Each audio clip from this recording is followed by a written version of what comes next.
Hey, shalom, y'all. Sister Kate and Pastor Joe Fox. And the puppies. We are obviously taking a trip, and I thought I would use this time to shoot a video based off of Wes S.'s video about the things he was not ready for during Isapalooza.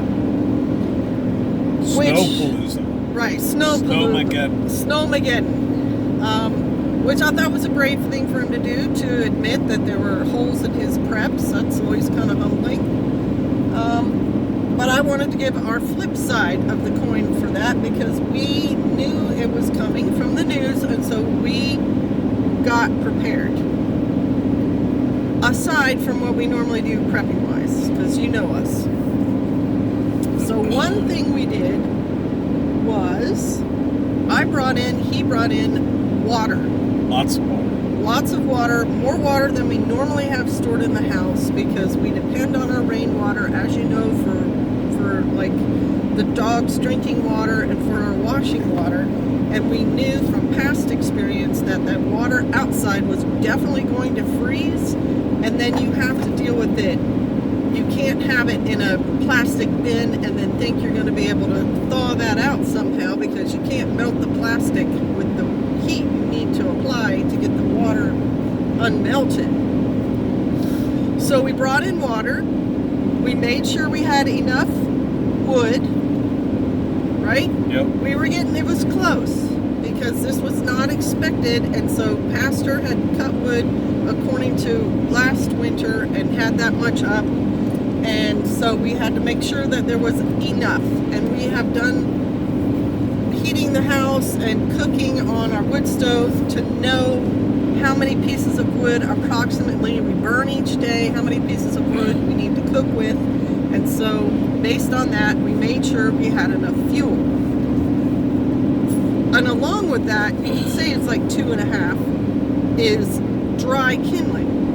Because if you're going to have to start fires, you've got to have the correct kind of kindling and enough of it to do that thing. Yeah, we brought in a lot of the kindling.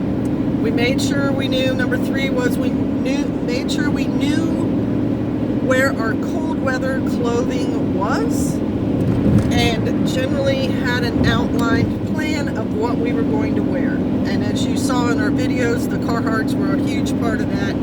But as you've also seen in my video with the everyday carry items you may not think of, we had hats, we had gloves, we had scarves, and long underwear, because it makes a huge difference to keep your extremities covered. Or we went and we topped off foodstuffs that we didn't need, but we like having over, this was almost 2 weeks long, a 2-week period.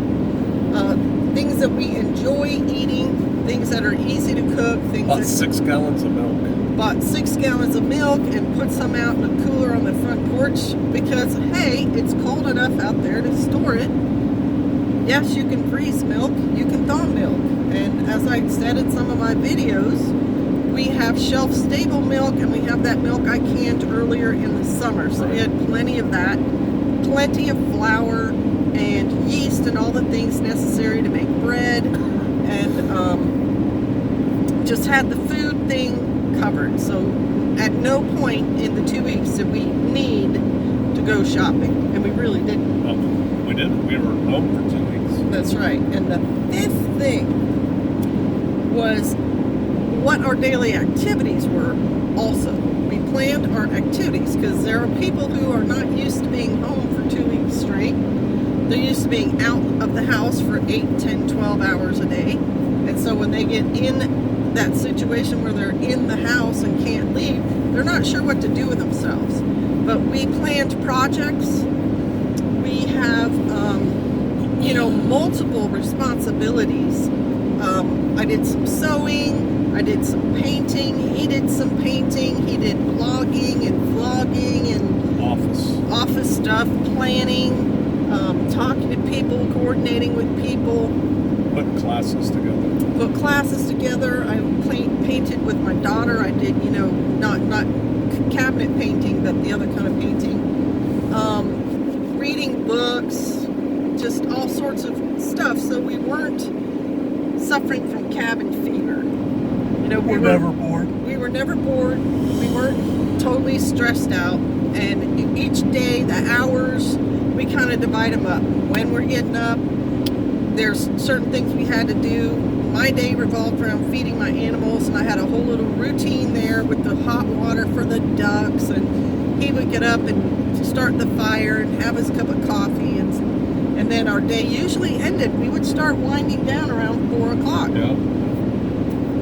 Sun's going to start going down. It's going to get really cold. It's going to get stinking cold. You don't want to have to go out in that again.